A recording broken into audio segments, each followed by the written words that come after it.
নমস্কার। গল্পসঙ্গীর গল্পের আসরে আপনাদের স্বাগত জানাই। আজ আপনাদের পড়ে শোনাব সাহিত্যিক মানিক বন্দ্যোপাধ্যায়ের লেখা গল্প মাসি পিসি।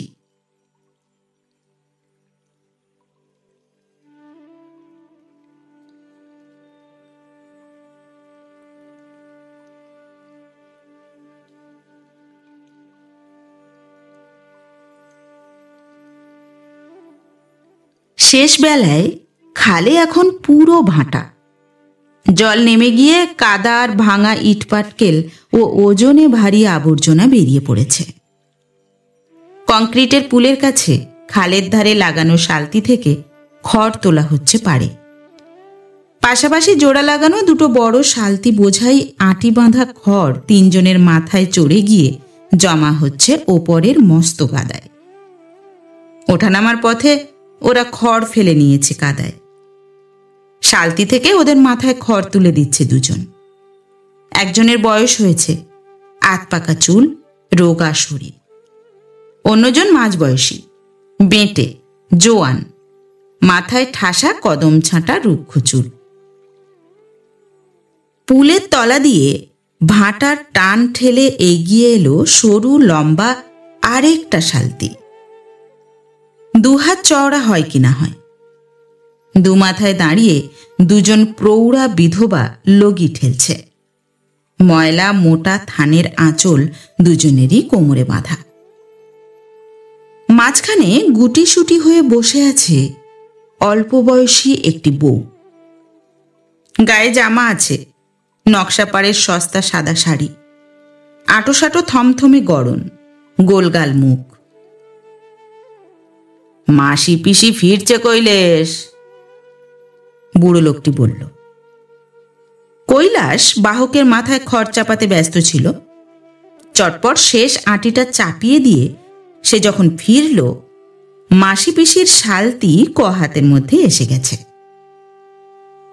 ও মাসি, ও পিসি, রাখো রাখো, খবর আছে, শুনে যাও।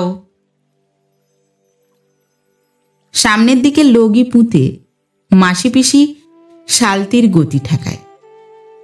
আহ্লাদি সিঁথির সিঁদুর পর্যন্ত ঘোমটা টেনে দেয়। সামনে থেকে মাসি বলে বিরক্তির সঙ্গে, বেলা আর নেই কৈলেশ। পেছন থেকে পিসি বলে, অনেকটা পথ যেতে হবে কৈলেশ। মাসি পিসির গলা ঝরঝরে, আওয়াজ একটু মোটা, একটু ঝংকার আছে। কৈলাসের খবরটা গোপন। দুজনে লম্বা লম্বা শালতির দু মাথায় থাকলে সম্ভব নয় চুপে চুপে। মাসি বড় শালতির খড় ঠেকানো বাঁশটা চেপে ধরে থাকে। পিসি লগি হাতে নিয়েই পিছন থেকে এগিয়ে আসে সামনের দিকে। আহ্লাদি যেখানে ছিল সেখানে বসেই কান পেতে রাখে। কথাবার্তা সে সব শুনতে পায় সহজেই, কারণ সে যাতে শুনতে পায় এমনি করেই বলে কৈলাস। বলি মাসি, তোমাকেও বলি পিসি। কৈলাস শুরু করে, মিয়াকে একদম শ্বশুর ঘর পাঠাবে না মনে করেছ? যদি সে কেমন ধারা কথা হয়। এত বড় সমর্থ মিয়া, তোমরা দুটি মেয়া লোক বাদে ঘরে একটা পুরুষ মানুষ নেই। বিপদ আপদ ঘটে যদি তো। মাসি বলে, খুনসুটি রাখো দেখি কৈলেশ তোমার। মোদ্দা কথাটা কি তাই কও। বললে না যে খবর আছে কি? পিসি বলে, খবরটা কি তাই কও, বেলা বেশি নেই কৈলেশ। মাসি পিসির সাথে পারা যাবে না জানে কৈলাস। অগত্যা ফেনিয়ে রসিয়ে বলবার বদলে সে সোজা কথায় আসে। যোগুর সাথে দেখা হলো কাল। খড় তুলে দিতে সাঁঝ হয়ে গেল, তার দোকানে একটু, হ্যাঁ মানে আর কি, চা খেতে গেছি চায়ের দোকানে। যোগুর সাথে দেখা। মাসি বলে, চায়ের দোকানে না কিসের দোকান তা বুঝেছি কৈলেশ, তা কথাটা কি? পিসি বলে, শুঁড়িখানায় পড়ে থাকে 12 মাস, সেটা ছাড়া আর ওকে কোথা দেখবে? হাতে দুটো পয়সা এলে তোমারও স্বভাব বিগড়ে যায় কৈলেশ। তা কি বললে যোগু? কৈলাস ফাঁপড়ে পড়ে আর চোখে চায় আহ্লাদির দিকে। হঠাৎ বেমক্কা জোরের সঙ্গে প্রতিবাদ করে যে তা নয়, পুলের কাছেই চায়ের দোকান, মাসি পিসি গিয়ে জিজ্ঞাসা করুক না সেখানে। তারপরই জোর হারিয়ে বলে, মাল খাওয়া একরকম ছেড়ে দিয়েছে যোগু। হ্যাঁ, লোকটা কেমন বদলে গেছে মাসি। সত্যি কথা পিসি, যোগু আর সে যোগু নেই। বউকে নিতে চায় এখন। তোমরা নাকি পণ করেছ মিয়া পাঠাবে না, তাতেই চটে আছে। সম্মান তো আছে একটা মানুষের। কবার নিতে এলো তা মেয়া দিলে না, তাই তো নিতে আসে না। আমি বলি কি, নিজেরা যেচে এবার পাঠিয়ে দাও মেয়াকে। মাসি বলে, পেটে শুকিয়ে লাথি ঝাঁটা খেতে, কলকে পোড়া ছ্যাঁকা খেতে, খুঁটির সাথে দড়ি বাঁধা হয়ে থাকতে দিনভর রাতভর।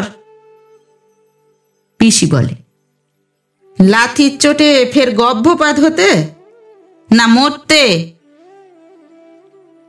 গর্ভপাত? কৈলাস বলে আশ্চর্য হয়ে, ফের গর্ভপাত? সত্যি নাকি মাসি? এ যে পেঁচালো ব্যাপার হলো পিসি। মাসি বলে, কিসের পেঁচালো ব্যাপার কৈলাস? মুয়ে নুড়ো জ্বালবো তোমার, ফের যদি বলবে তুমি ব্যাককেলে কথা। যোগু আসেনি ঘন ঘন ওকে নিতে?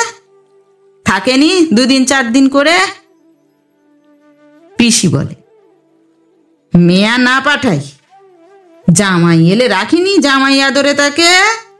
ছাগলটা বেচে দিয়ে খাওয়াইনি ভালো মন্দ 10টা জিনিস? মাসি বলে, ফের আসুক, আদরে রাখবো যতদিন থাকে। বজ্জাত হোক খুনে হোক, জামাই তো, ঘরে এলে খাতির না করবো কেন? তবে মেয়া মোরা পাঠাবো না। পিসি বলে, না কৈলেশ, মরতে মোরা মেয়াকে পাঠাবো না। বুড়ো রহমান একা ঘর চাপিয়ে যায় বাহুকদের মাথায়। চুপচাপ শুনে যায় এদের কথা। ছলো ছলো চোখে একবার তাকায় আহ্লাদির দিকে। তার মেয়েটা শ্বশুরবাড়িতে মরেছে অল্পদিন আগে। কিছুতে যেতে চায়নি মেয়েটা। দাপাদাপি করে কেঁদেছে যাওয়া ঠেকাতে। ছোট অবুঝ মেয়ে, তার ভালোর জন্যেই তাকে জোর জবরদস্তি করে পাঠিয়ে দিয়েছিল। আহ্লাদির সঙ্গে তার চেহারায় কোনো মিল নেই। বয়সে সে ছিল অনেক ছোট, চেহারা ছিল অনেক বেশি রোগা। তবু আহ্লাদির ফ্যাকাশে মুখে তারই মুখের ছাপ রহমান দেখতে পায়। খড়ের আঁটি তুলে দেবার ফাঁকে ফাঁকে যখনই সে তাকায় আহ্লাদির দিকে। কৈলাস বলে, তবে আসল কথাটা বলি। যোগুমোকে বললে এবার সে মামলা করবে বউ নেওয়ার জন্যে। তার বিয়ে করা বউকে তোমরা আটকে রেখেছ বদমতলবে, পয়সা কামাচ্ছ। মামলা করলে বিপদে পড়বে। স্বামী নিতে চাইলে বউকে আটকে রাখার আইন নেই, জেল হয়ে যাবে তোমাদের। আর যেমন বুঝলাম, মামলা যোগু করবেই আজকালের মধ্যে। মরবে তোমরা, জানো মাসি, জানো পিসি, মারা পড়বে তোমরা একেবারে। আহ্লাদি একটা শব্দ করে, অস্ফুট আর্তনাদের মতো। মাসি ও পিসি মুখ চাওয়াচাওয়ি করে অনেকবার। মনে হয় মনে তাদের একই কথা উদয় হয়েছে। চোখে চোখে চেয়ে সেটা শুধু জানাজানি করে নিল তারা। মাসি বলল, জেলে নয় গেলাম কৈলেশ, কিন্তু মেয়া যদি স্বামীর কাছে না যেতে চায় খুন হবার ভয়ে। বলে মাসি বড় শালতির খড় ঠেকানো বাঁশ ছেড়ে দিয়ে লগি গুঁজে দেয় কাদায়। পিসি তরতর করে পিছনে গিয়ে লগি কাদায় গুঁজে হেলে পড়ে। শরীরের ভারে সরু লম্বা শালতিটাকে এগিয়ে দেয় ভাঁটার টানের বিপক্ষে। বেলা একরকম নেই, ছায়া নামছে চারদিকে। শকুনরা উড়ে এসে বসছে পাতা শূন্য শুকনো গাছটায়। একটা শকুন উড়ে গেল এ আশ্রয় ছেড়ে অল্প দূরে আরেকটা গাছের দিকে। ডাল ছেড়ে উঠতে আর নতুন ডালে গিয়ে বসতে কি তার পাখা ঝাপটানি। মায়ের বোন মাসি আর বাপের বোন পিসি ছাড়া বাপের ঘরের কেউ নেই আহ্লাদির। দুর্ভিক্ষ কোনো মতে ঠেকিয়েছিল তার বাপ। মহামারীর একটা রোগে, কলেরায়, সে, তার বউ আর ছেলেটা শেষ হয়ে গেল। মাসি পিসি তার আশ্রয়ে মাথা গুঁজে আছে অনেক দিন। দূরছাই শোয়ে আর কুড়িয়ে পেতে খেয়ে নিরাশ্রয় বিধবারা যেমন থাকে। নিজেদের ভরণ পোষণের কিছুটা তারা রোজগার করত ধান ভেনে, কাঁথা সেলাই করে, ডালের বড়ি বেচে, হোগলা গেঁথে, শাকপাতা, ফলমূল, ডাঁটা কুড়িয়ে, এটা ওটা জোগাড় করে। শাকপাতা, খুদকুড়ো ভোজন, বছরে দুজোড়া থান পরন, খরচ তো এই। বছরের পর বছর ধরে কিছু পুঁজি পর্যন্ত হয়েছিল দুজনের। রূপোর টাকা আধুলি সিকি। দুর্ভিক্ষের সময়টা বাঁচাবার জন্য তাদের লড়তে হয়েছে সাংঘাতিকভাবে। আহ্লাদির বাপ তাদের থাকাটা শুধু বরাদ্দ রেখে খাওয়া ছাঁটাই করে দিয়েছিল একেবারে পুরোপুরি। তারও তখন বিষম অবস্থা। নিজেরা বাঁচে কি না বাঁচে তার উপর যোগুর লাথির চোটে গর্ভপাতে মরমর মেয়ে এসে হাজির।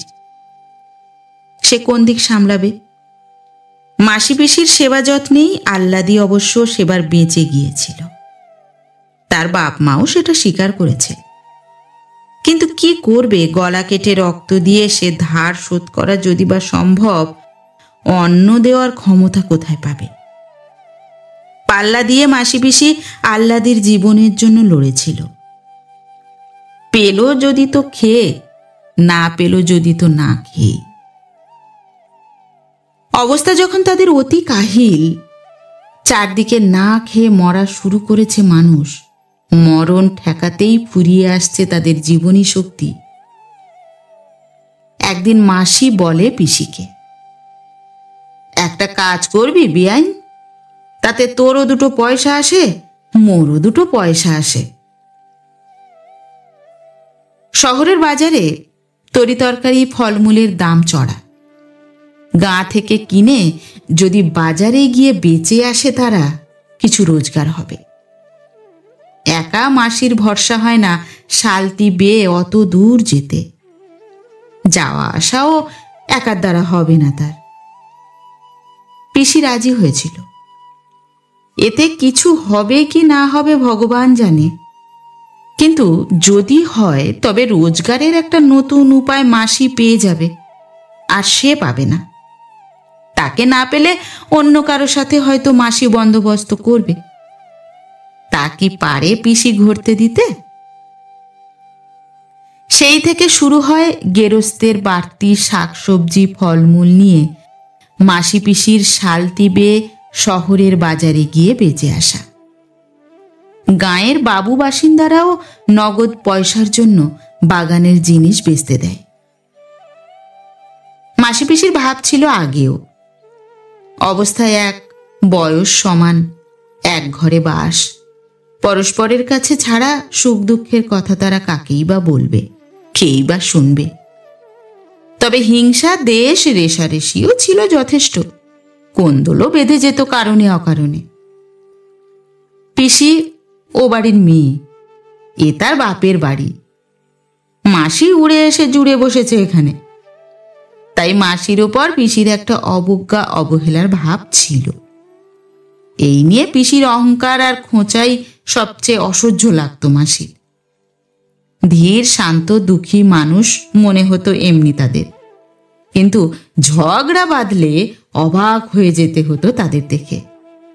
সে কি রাগ, সে কি তেজ, সে কি গু! মনে হতো এই বুঝি কামড়ে দেয় একে অপরকে, এই বুঝি কাটে বঁটি দিয়ে। শাকসবজি বেচে বাঁচবার চেষ্টায় একসঙ্গে কোমর বেঁধে নেমে পড়া মাত্র সব বিরোধ, সব পার্থক্য উড়ে দুজনের হয়ে গেল এক মন এক প্রাণ। সে মিল জমজমাট হয়ে উঠল আহ্লাদের ভার ঘাড়ে পড়ায়। নিজের নিজের পেট ভরানো শুধু নয়, নিজেদের বেঁচে থাকা শুধু নয়, তাদের দুজনেরই এখন আহ্লাদই আছে। খাইয়ে পরিয়ে যত্নে রাখতে হবে তাকে, শ্বশুর ঘরের কবল থেকে বাঁচাতে হবে তাকে, গায়ের বজ্জাতদের নজর থেকে সামলে রাখতে হবে। কত দায়িত্ব তাদের, কত কাজ, ভাবনা। বাপ মা বেঁচে থাকলে আহ্লাদিকে হয়তো শ্বশুর বাড়ি যেতে হতো, মাসি পিসিও বিশেষ কিছু বলতো কিনা সন্দেহ। কিন্তু তারা তো নেই, এখন মাসি পিসিরই সব দায়িত্ব। বিনা পরামর্শে আপনা থেকেই তাদের ঠিক হয়েছিল আহ্লাদিকে পাঠানো হবে না। আহ্লাদিকে কোথাও পাঠানোর কথা তারা ভাবতেও পারে না। বিশেষ করে ওই খুনেদের কাছে কখনো মেয়ে তারা পাঠাতে পারে? যাবার কথা ভাবলেই মেয়ে যখন আতঙ্কে পাংশুটে মেরে যায়। বাপের ঘর দুয়ার জমি জমাটুকু আহ্লাদিকে বর্তেছে। যোগুর বউ নেবার আগ্রহ খুবই স্পষ্ট। সামান্যই ছিল তার বাপের, তারও সিকি মতো আছে মোটে, বাকি গেছে গোকুলের কবলে। তবু মুফতে যা পাওয়া যায় তাতেই যোগুর প্রবল লোভ। খালি ঘরে আহ্লাদিকে রেখে কোথাও যাবার সাহস তাদের হয় না। দুজনে মিলে যদি যেতে হয় কোথাও, আহ্লাদিকে তারা সঙ্গে নিয়ে যায়। মাসি বলে, ডরাসনি আহ্লাদি, ভাঁওতা দিয়ে আমাদের দমাবার ফিকির সব, নয়তো কৈলেশকে দিয়ে ওসব কথা বলাই মোদের। পিসি বলে, দুদিন বাদে ফের আসবে দেখিস জামাই, তখন শুধলে বলবে কই না, আমি তো ওসব কিছু বলিনি কৈলেশকে। মাসি বলে, 4 মাসে পড়লি, আর কটা দিন বা মা মাসির কাছেই রইতে হয়, এ সময়টা জামাই এলে বুঝিয়ে বলবো। পিসি বলে, ছেলের মুখ দেখে পাষাণ নরম হয় জানিস আহ্লাদি, তোর পিসে ছিল যোগুর মতো, মাল টানতো আর মুখে মারতো। খোকাটা কোলে আসতে কি হয়ে গেল সেই মানুষ, চুপি চুপি এসে এটা ওটা খাওয়ায়, উঠতে বলি তো ওঠে, বসতে বলি তো বসে। রাত দুপুরে চুর হয়ে এসে হাতে পায়ে ধরে বলে, একবারটি খোকাকে কোলে দে পদি। খোকা যেতে পাগলের মতো দিবারাত্রির মাল খেয়ে খেয়ে নিজেও গেল। মাসি বলে, তোর মেয়েশো ঠিক ছিল, শাউরি ননদ ছিল বাঘ, উঠতে বসতে কি ছেঁচা খেয়েছি ভাবলে বুক কাঁপে। কিন্তু জানিস আহ্লাদি, মেয়েটা যেই কোলে এলো, শাউরি ননদ যেন মুখে মাথায় করে রাখলে বাঁচে। পিসি বলে, তুইও যাবি, স্বামীর ঘর করবি, ডরাসনি, ডর কিসের? বাড়ি ফিরে দীপ জেলে মাসি পিসি রান্না বান্না সারতে লেগে যায়। বাইরে দিন কাটলেও আহ্লাদির পরিশ্রম কিছু হয়নি, শুয়ে বসেই দিন কেটেছে। তবু মাসি পিসির কথায় সে একটু শোয়। শরীর নয়, মনটা তার কেমন করছে, নিজেকে তার ছেঁচড়া নোংরা নর্দমার মতো লাগে। মাসি পিসির আড়ালে থেকেও সে টের পায় কিভাবে মানুষের পর মানুষ তাকাচ্ছে তার দিকে। কতজন কতভাবে মাসি পিসির সঙ্গে আলাপ জমাচ্ছে, তরি তরকারির মতো তাকেও কেনা যায় কিনা যাচাই করবার জন্য। গায়েরও কতজন তার কত রকমের দর দিয়েছে মাসি পিসির কাছে। মাসি পিসিকে চিনে তারা অনেকটা চুপচাপ হয়ে গেছে আজকাল, কিন্তু গোকুল হাল ছাড়েনি। মাসি পিসিকে পাগল করে তুলেছে গোকুল। মায়ের বাড়া তার এই মাসি পিসি, কি দুর্ভোগ তাদের তার জন্য। মাসি পিসিকে এত যন্ত্রণা দেওয়াচ্ছে, সে নয় শ্বশুর ঘরের লাঞ্ছনা সইত, যোগুর লাথি খেত। ঈষৎ তন্দ্রার ঘুরে শিউরে ওঠে আহ্লাদি। এক পাশে মাসি আর এক পাশে পিসিকে না নিয়ে শুলে কি চলবে তার কোনোদিন? রান্না সেরে খাওয়ার আয়োজন করছে মাসি পিসি। একেবারে ভাত টাত বেড়ে আহ্লাদিকে ডাকবে। ভাগাভাগি কাজ তাদের এমন সড়গড় হয়ে গেছে যে বলা বলির দরকার তাদের হয় না। দুজনে মিলে কাজ করে যেন একজনে করছে। এবার ব্যঞ্জনে নুন দেবে এ কথা বলতে হয় না পিসিকে। ঠিক সময়ে নুনের পাত্র সে এগিয়ে দেয় মাসির কাছে। বলা বলি করছে তারা আহ্লাদির কথা, আহ্লাদির সুখ দুঃখ, আহ্লাদির সমস্যা, আহ্লাদির ভবিষ্যৎ।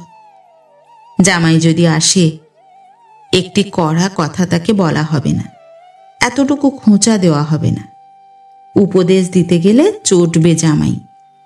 পুরুষ মানুষ তো যতই হোক, এটা করা তার উচিত নয়, এসব কিছু বলা হবে না তাকে। জামাই এসেছে তাই আনন্দ রাখবার যেন ঠাঁই নেই, এই ভাব দেখাবে মাসি পিসি। আহ্লাদিকে শিখিয়ে দিতে হবে স্বামী এসেছে বলে যেন আহ্লাদে গদগদ হবার ভাব দেখায়। যে কদিন থাকে জামাই, সে যেন অনুভব করে সেই এখানকার কর্তা, সেই সর্বে সর্বা। বাইরে থেকে হাঁক আসে কানাই চৌকিদারের। মাসি পিসি পরস্পরের মুখের দিকে তাকায়। জোরে নিঃশ্বাস পড়ে দুজনের। সারাটা দিন গেছে লড়ে আর লড়ে। সরকারবাবুর সঙ্গে বাজারের তোলা নিয়ে ঝগড়া করতে অর্ধেক জীবন বেরিয়ে গেছে দুজনের। এখন এলো চৌকিদার কানাই। হাঙ্গামা না আসে রাত্রে, গাঁয়ে লোক যখন ঘুমোচ্ছে। রসুই চালার ঝাঁপ এঁটে মাসি পিসি বাইরে যায়। শুক্লপক্ষের একাদশীর উপোস করেছে তারা দুজনে গতকাল। আজ দ্বাদশী। জ্যোৎস্না বেশ উজ্জ্বল। কানাইয়ের সাথে গোকুলের যে 3 জন পেয়াদা এসেছে তাদের মাসি পিসি চিনতে পারে। মাথায় লাল পাগড়ি আঁটা লোকটা তাদের অচেনা। কানাই বলে, কাছারি বাড়ি যেতে হবে একবার। মাসি বলে, এত রাতে? পিসি বলে, মরণ নেই। কানাই বলে, দারোগা বাবু এসে বসে আছেন বাবুর সাথে, যেতে একবার হবে গো দিদি ঠাকুরনরা, বেঁধে নিয়ে যাবার হুকুম আছে। মাসি পিসি মুখে তাকায়। পথের পাশে ডোবার ধারে কাঁঠাল গাছের ছায়ায় 3-4 জন ঘুপটি মেরে আছে স্পষ্ট দেখতে পেয়েছে মাসি পিসি। ওরা যে গাঁয়ের গুন্ডা সাধু বৈদ্য ওসমানেরা তাতে সন্দেহ নেই। বৈদ্যের ফেটি বাঁধা বাবরি চুলওয়ালা মাথাটায় পাতার ফাঁকে জ্যোৎস্না পড়েছে। তারা যাবে কাছারিতে কানাই আর পেয়াদা কনস্টেবলের সঙ্গে। ওরা এসে আহ্লাদিকে নিয়ে যাবে। মাসি বলে, মোদের একজন গেলে হবে না কানাই? পিসি বলে, আমি যাই, চলো। কর্তা ডেকেছেন 2 জনকে। মাসি পিসি দুজনেই আবার তাকায় মুখে মুখে। মাসি বলে, কাপড়টা ছেড়ে আসি কানাই। পিসি বলে, শোকরি হাত ধুয়ে আসি, 1 দণ্ড লাগবে না। তাড়াতাড়ি ফিরে আসে তারা। মাসি নিয়ে আসে বঁটিটা হাতে করে। পিসির হাতে দেখা যায় রামদার মতো মস্ত একটা কাটারি। মাসি বলে, কানাই, কর্তাকে বলো মেয়ে লোকের এত রাতে কাছারি বাড়ি যেতে লজ্জা করে, কাল সকালে যাব। পিসি বলে, এত রাতে মেয়ে লোককে কাছারি বাড়ি ডাকতে কর্তার লজ্জা করে না কানাই? কানাই ফুঁসে ওঠে, না যদি যাও ঠাকুরনরা ভালোই ভালোই, ধরে বেঁধে টেনে হিঁচড়ে নিয়ে যাওয়ার হুকুম আছে কিন্তু বলে রাখলাম। মাসি বঁটিটা বাগিয়ে ধরে দাঁতের দাঁত কামড়ে বলে, বটে, ধরে বেঁধে টেনে হিঁচড়ে নিয়ে যাবে? এসো, কে এগিয়ে আসবে? এসো, বঁটির এক কোপে গলা ফাঁক করে দেব। পিসি বলে, আয় না বজ্জাত হারামজাদারা, এগিয়ে আয় না, কাটারির কোপে গলা কাটি দুই একটার। দুপা এগোয় তারা দ্বিধা ভরে। মাসি পিসির মধ্যে ভয়ের লেশটুকু না দেখে সত্যিই তারা খানিকটা ভ্যাবাচাকা খেয়ে গিয়েছে। মারাত্মক ভঙ্গিতে বঁটি আর দা উঁচু হয় মাসি পিসির। মাসি বলে, শোনো কানাই, এ কিন্তু ইয়ের কি নয় মোটে। তোমাদের সাথে মোরা মেয়ে লোক পারবো না জানি, কিন্তু দুটো একটাকে মারবো, জখম করব ঠিক। পিসি বলে, মোরা নয় মরবো। তারপর বিনা পরামর্শেই মাসি পিসি হঠাৎ গলা ছেড়ে দেয়। প্রথমে শুরু করে মাসি, তারপর যোগ দেয় পিসি। আশপাশে যত বাসিন্দা আছে সকলের নাম ধরে গলা ফাটিয়ে তারা হাঁক দেয়, ও বাবা ঠাকুর, ও ঘোষ মশাই, ও জনার্দন, ও গো কানুর মা, বিপিন, বংশী। কানাই অদৃশ্য হয়ে যায় দলবল নিয়ে। হাঁকাহাঁকি ডাকাডাকি শুরু হয়ে যায় পাড়ায়। অনেকে ছুটে আসে। কেউ কেউ ব্যাপার অনুমান করে ঘরের জানালা দিয়ে উঁকি দেয় বাইরে না বেরিয়ে। এই হট্টগোলের পর আরো নিঝুম, আরো থমথমে মনে হয় রাত্রিটা।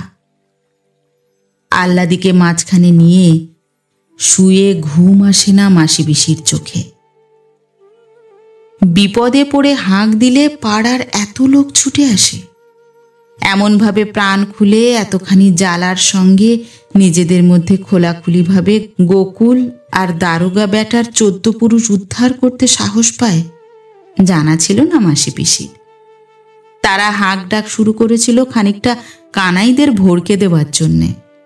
এত লোক এসে পড়বে আশা করেনি।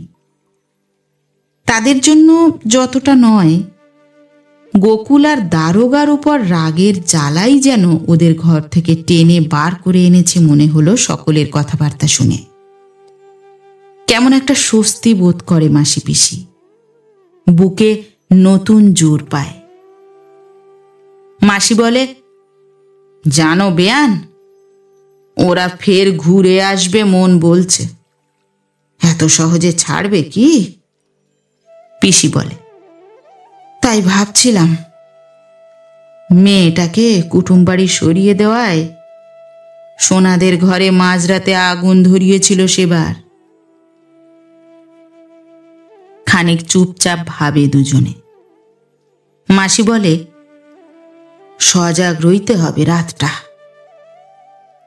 পিসি বলে, তাই ভালো, কাঁথা কম্বলটা চুপিয়ে রাখি জলে, কি জানি কি হয়। আস্তে চুপি চুপি তারা কথা কয়। আহ্লাদির ঘুম না ভাঙে। অতি সন্তর্পণে তারা বিছানা ছেড়ে ওঠে। আহ্লাদির বাপের আমলের গরুটা নেই, গামলাটা আছে। ঘড়া থেকে জল ঢেলে মোটা কাঁথা আর পুরনো ছেঁড়া একটা কম্বল চুবিয়ে রাখে। চালায় আগুন ধরে উঠতে উঠতে গোড়ায় চাপা দিয়ে নেভানো সহজ হয়। ঘড়ায় আর হাঁড়ি কলসিতে আরো জল এনে রাখে তারা ডোবা থেকে। বঁটি আর দা রাখে হাতের কাছেই। যুদ্ধের আয়োজন করে তৈরি হয়ে থাকে মাসি পিসি।